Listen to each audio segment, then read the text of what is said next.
Hello and welcome back to asset guide YouTube channel. आज की इस वीडियो में हम जो ब्लूमबर्ग में भी पब्लिश हुआ था Ecuador Congress approves fintech law उसके बारे में चर्चा करेंगे। तो ये पॉइंट इसलिए इम्पोर्टेंट हो जाता है क्योंकि फिनटेक लॉ जब बन जाता है तो कोई भी फिनटेक कंपनी जैसे कि जो फाइनेंस टेक्नोलॉजी को एक साथ लेकर चलती है वो बैंक की तरह काम कर सकती है। यानी कि वो लोगों को लोन भी दे सकती है और लोगों से पैसा ले भी सकती है। अगर हम बात करें यहाँ पर जैसे अमेज़ोन है।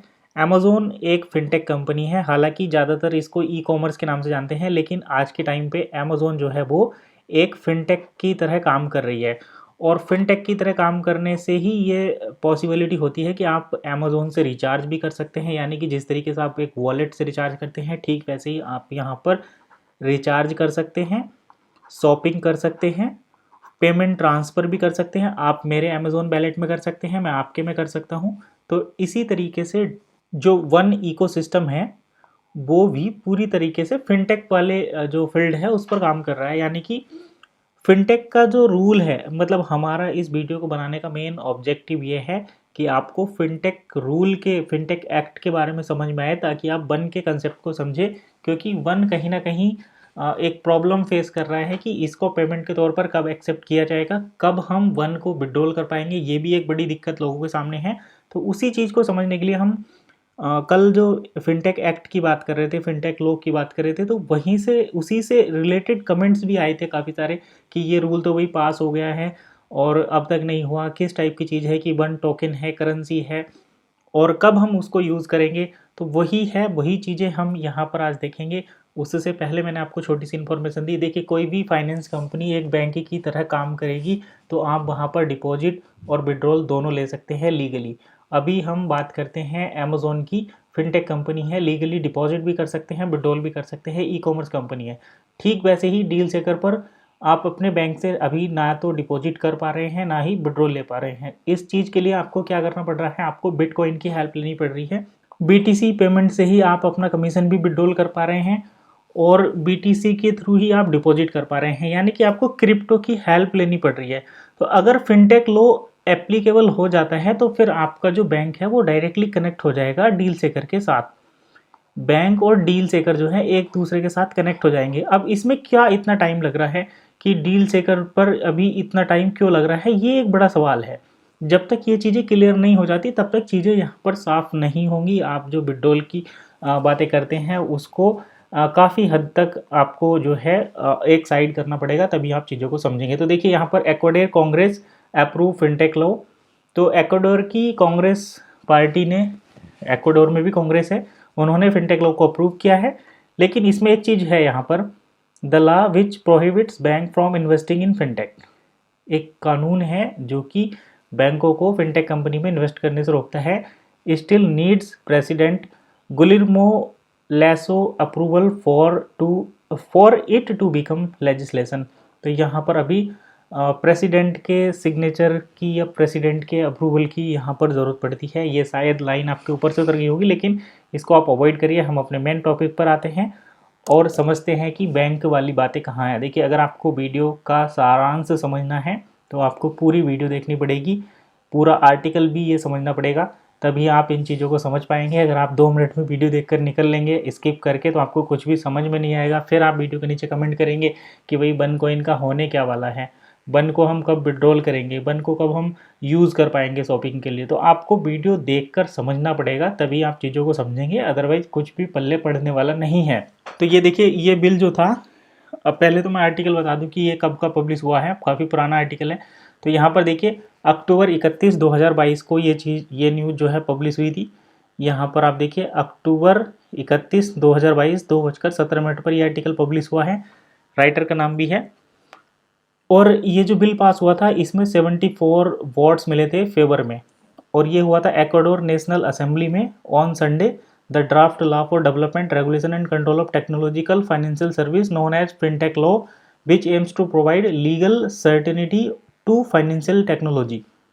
तो legal certainty to financial technology companies operating as well as foreign companies seeking to set up shop and invest in Ecuador.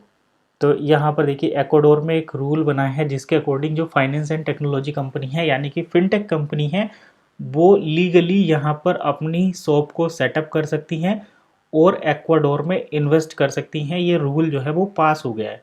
अब जैसे इंडिया में अमेज़ोन के पॉइंट्स को आप यूज़ नहीं कर सकते, लेकिन अगर यहाँ पे एक फिनटेक लॉ बन जाए कि आप इन पॉइंट्स को भी लीगल तरीके से यूज़ कर सकते हैं, तो ये चीज़ें काफ़ी ईजी हो जाएंगी यहाँ पर। आगे है the law also seeks to provide users with secure access such as service and clarify the protection of their data. तो यहाँ पर ये कहा गया है कि भाई जो एक्वाडोर है वहाँ की प्राइवेसी को ध्यान में रखें और उनके डाटा को प्रोटेक्ट करें। जो एक्वाडोर है उसकी सीमाओं से बाहर वो डाटा ना जाए, इस टाइप की चीज़ें यहाँ पर हैं। चलिए मैं आपको आगे के पॉइंट्स और समझा देता हूँ। यहाँ पर हम बैंक का प्रावधान भी देखेंगे कि कहाँ पर ये बैंकिंग लाइसेंस की बात हुई है। तो ये एक्वाडोर जो असेंबली है एक्वाडोर, उसका ऑफिशियल ट्विटर चैनल है, वहाँ पर ये इन्फॉर्मेशन पब्लिश हुई है। और बैंक का जो ये देखिए यहाँ पर बैंक का भी हमें जो प्रोसेस है वो देखने को मिलता है। तो according to Norway's certain element have been added to the law, यहाँ पर चीज़ें की कही गई हैं। The restriction on financial institution investing capital in fintech companies to avoid market monopolization. तो मार्केट का मोनोपलाइजेशन को हटाने के लिए ये चीज़ें की जा रही हैं कि in addition the law stipulate the sensitivity reserve and confidential information will be housed in servers within Ecuador territory while the law also regulate so called neo banks. तो ये सो कॉल्ड नियो बैंक्स हैं। अब देखिए आपके पास एक wallet है, आप समझिए चीज़ों को। आपके पास एक वैलेट है, इस वैलेट को आप यूज़ कर पा रहे हैं पेमेंट करने के लिए, डिपॉजिट करने के लिए, शॉपिंग करने के लिए, और यहाँ पर आप रिचार्ज करने के लिए भी आप इसको यूज़ कर पा रहे हैं। तो ये एक तरीके से ये जो फैसिलिटी आपको किसी वैलेट के थ्रू, किसी बैंक के थ्रू, किसी ऐप के थ्रू, किसी एडटेक कंपनी के थ्रू या किसी फिनटेक कंपनी के थ्रू अगर मिलती है तो वो एक तरीके से नियो बैंक वाला सिस्टम हो जाता है, नियो बैंक की तरह काम करता है। लेकिन जैसे जैसे मान लो कि आपने कुछ पॉइंट्स हैं, आपके पास 100 पॉइंट्स हैं और आप इन 100 पॉइंट्स को यूज़ करना चाहते हैं। तो ये 100 पॉइंट्स किस बेसिस पर यूज़ होंगे, इनको आप 100 रुपये कंसिडर करेंगे, 100 रुपये आप कंसिडर करेंगे, या फिर इनको आप 10 रुपये कंसिडर करेंगे, या फिर आप इनको 1 रुपया कंसिडर करेंगे। जैसे कि 1 पॉइंट बराबर 1 रुपया, 100 पॉइंट बराबर 100 रुपये, 1000 पॉइंट बराबर 1000 रुपये, या फिर 1 पॉइंट बराबर 10 रुपये, या फिर 10 पॉइंट बराबर 1 रुपये। तो ये चीज़ें यहाँ पर हो जाती हैं, लेकिन वो नियो बैंक की तरह काम करता है। ये आप समझिए कि अगर फिनटेक लॉ एप्लीकेबल हो जाता है तो कंपनी के जो पॉइंट्स हैं उनको बैंकिंग लाइसेंस यहाँ पर मिलने की जो सिग्नल है वो हमको दिखाई दे रहा है। आगे देखते हैं what does the law cover. ये लॉ जो है, ये कानून जो बन रहा है, इसके अंदर क्या क्या चीज़ कवर होती हैं वो चीज़ें देख लेते हैं। तो the initiative defines fintech activities as a development provision user और offering of means of payment centred. तो यहाँ पर हमारा जो मेन पॉइंट था वो देखिए, पेमेंट सेंटर्ड ऑन टेक्नोलॉजी। ये चीज़ें यहाँ पर निकल कर आ गई। टेक्नोलॉजिकल फाइनेंशियल सर्विस, तो पेमेंट सेंटर्ड ऑन टेक्नोलॉजी। जैसे अभी आपने देखा होगा कुछ टाइम पहले बात चल रही थी कि आप वन से विड्रॉल भी कर पाएंगे, अगर आपके पास वन है तो आप उससे विड्रॉल भी कर पाएंगे, या फिर जो वन के मर्चेंट हैं आप उनको वन ट्रांसफ़र करिए और उनसे आप जो है कैश ले सकते हैं। तो ये पेमेंट सेंटर्ड टेक्नोलॉजी हो जाती है। जैसे कि आप अभी अगर देखें तो जो कस्टमर सर्विस सेंटर हैं वहाँ पर आप जाते हैं, उनसे पैसे विड्रॉल कर सकते हैं, आधार कार्ड के थ्रू कर सकते हैं। तो ठीक वैसे ही ये जो है पेमेंट सेंटर टेक्नोलॉजी होती है। टेक्नोलॉजिकल फाइनेंशियल सर्विस होती है। Specialised companies in electronic deposit and payment. तो यहाँ पर इलेक्ट्रॉनिक डिपॉजिट और पेमेंट की जो बात हुई है वो उसके हम यहाँ पर उसी से रिलेटेड ये चर्चा कर रहे हैं। ये इस लॉ के अंदर कवर होता है, यानी कि आप एक वैलेट के थ्रू, या आप जैसे फिनो पेमेंट है या फिर और दूसरे जो नए पेमेंट एप्लीकेशन हैं, जो पेमेंट के ऐप हैं, उनसे आप पे कर सकते हैं, रिसीव कर सकते हैं, एक दूसरे को ट्रांसफ़र कर सकते हैं। और ये लाइसेंस जो है इस लॉ के अंदर ही आता है। तो आप जैसे अगर हम बात करें यहाँ पर DSCP की, जो कि है आपके DSCP यानी कि डील सेकर क्रेडिट पॉइंट जो है, इन पॉइंट को आप पेमेंट के तौर पर किसी को दे भी सकते हैं, पेमेंट के तौर पर ले भी सकते हैं, और यहाँ पर आप कैश में इनको कन्वर्ट भी कर सकते हैं। आपको यहाँ पर लोन की तरह इनको लोन की तरह भी ले सकते हैं, इंटरेस्ट भी दे सकते हैं। इस टाइप की चीज़ें यहाँ पर इस लॉ के अंदर जो है वो कवर होती हैं।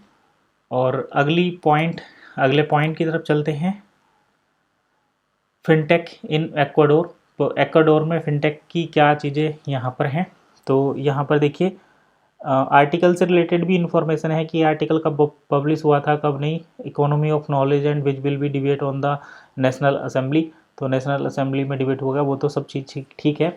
लेकिन हम एक्वाडोर का फिनटेक में क्या कंडीशन है वो देखते हैं। अकॉर्डिंग टू IMF, IMF होता है इंटरनेशनल मॉनेटरी पॉलिटी,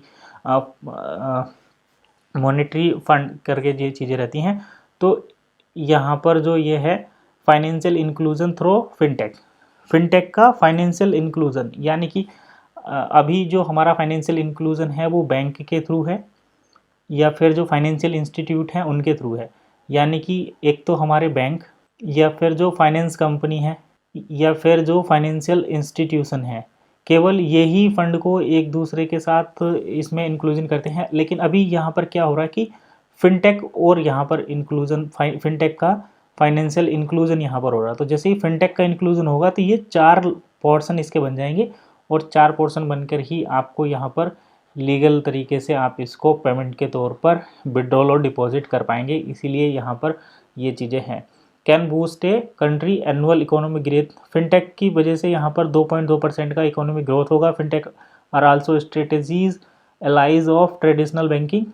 तो यहाँ पर देखिए फिनटेक की जो स्ट्रेटेजी हैं वो ट्रेडिशनल बैंकिंग की तरह ही हैं, offering financial service equally for vulnerable populations in the region Brazil, Uruguay, Mexico, Colombia lead the market in terms of number of active companies. तो यहाँ पर अगर हम बात करें ब्राज़ील, उरुग्वे, मैक्सिको और कोलंबिया जो हैं इस फील्ड में सबसे आगे चल रही हैं। Offering financial service focused on technology, तो ये टेक्नोलॉजी पर बेस्ड फाइनेंशियल सर्विस ऑफर कर रही हैं with A high technological component, high technological component के साथ। तो अगले पॉइंट पर हम आते हैं। यहाँ पर देखिए अगला पॉइंट यहाँ पर है, according to the study by the central bank of Ecuador 12 existing segments हैं यहाँ पर हैं 12 एग्जिस्टिंग सेगमेंट्स। और the main service in which fintech companies are engage in Latin America, the digital payment are 28%। तो fintech company Latin America में 28% payment कर रही हैं। यानी कि जैसे अभी हम यहाँ पर अगर हम बात करें अपने इंडिया में, तो हम यहाँ पर मोबाइल रिचार्ज की अगर बात करें तो आज भी लोग जो मोबाइल रिचार्ज की दुकानें हैं कंप्यूटर वाली उन पर जाते हैं, वहाँ से कराते हैं। लेकिन आप चाहें तो अमेज़ोन से या फिर अपने गूगल पे से, फ़ोन पे से या फिर मोबाइल की बैंकिंग ऐप जैसे आई मोबाइल वगैरह या फिर योनो कैश जैसे SBI की ऐप है, इनके थ्रू भी आप पेमेंट कर सकते हैं। तो यहाँ अगर हम बात करें लैटिन अमेरिका की, तो यहाँ पर 28% जो है वो फिनटेक के थ्रू ही अकेली कवर हो रही हैं। फिनटेक जो है इसको 28% कवर करता है इस टाइप के ऑनलाइन रिचार्ज वाली सर्विस को। और फिनटेक कंपनी यहाँ पर 21% जो है वो लोन के सिस्टम को कवर करती हैं। लोन की जो है परसेंटेज उसको 21% कवर करती है। और कॉरपोरेट फाइनेंस मैनेजमेंट यहाँ पर 16% फिनटेक के थ्रू कवर होता है। अगर हम देखा जाए टोटल मार्केट का देखें तो यहाँ पर 20-20 40 और 10-50 और ये हो गया 65। तो टोटल यहाँ पर जो फाइनेंशियल एक्टिविटी होती हैं उसका 65% यहाँ पर जो है फिनटेक कंपनी के द्वारा कवर होता है। और ये बात हम कर रहे हैं एक्वाडोर की। तो एक्वाडोर में जो 65% फाइनेंशियल सर्विस हैं वो फिनटेक कंपनी के द्वारा ही यहाँ पर कवर हो रही हैं। But fintech is still a nascent market in Ecuador to 2021 according to blue trip hubs tech startup radar 13.0 there were 55 fintech operating in the country, up 77% from 2017 figures, but still relatively few compared the aforementioned countries. Most fintech are focused on business financial management service. तो business financial management service पर 38% fintech focused हैं, digital payment पर 15% है और crowd funding पर या फिर collaborative funding पर 11% यहाँ पर जो है वो डिपेंडेंट है फिनटेक का जो फोकस है वो उन चीज़ों पर है।